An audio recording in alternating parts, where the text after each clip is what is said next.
word came that Pearl Harbor was being attacked, my grandmother and my mom rushed out onto the church steps and saw huge columns of smoke. My mom, as a young child, thought it was the greatest air show she'd ever seen. Later, she found out that the air show was very deadly. December 7th, 1941 marks the day in which the attack on Pearl Harbor took place. Americans lost their lives that day, and America's history was changed forever. We're on the USS Bowfin, and this is a World War II submarine. But surrounding us is the Pearl Harbor historic sites.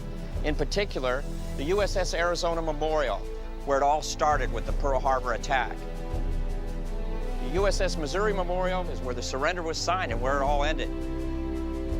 The USS Oklahoma Memorial, the newest addition to the Pearl Harbor story.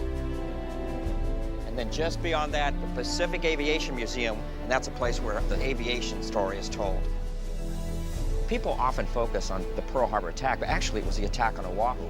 If you look deep enough, you can find traces of World War II all over this island. The Aloha Tower in 1941 was the tallest building in Honolulu.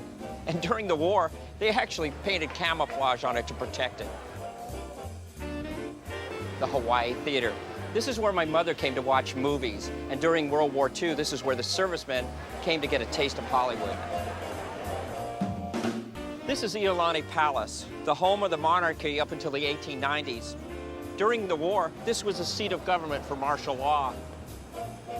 Behind me is Diamond Head. You can hike up there and actually see bunkers from World War II. Right behind Diamond Head, my mother and my grandmother looked towards Pearl Harbor, saw hundreds of planes flying over it. They never forgot that image. To be able to come here and see some of the things that they saw and feel perhaps some of the things that they felt, that really does arouse a passion. The legacy that the monuments at Pearl Harbor leave behind is not only the history of what happened, but it's what happened to those people and the stories that we take from there. And in doing so, those memorials are alive.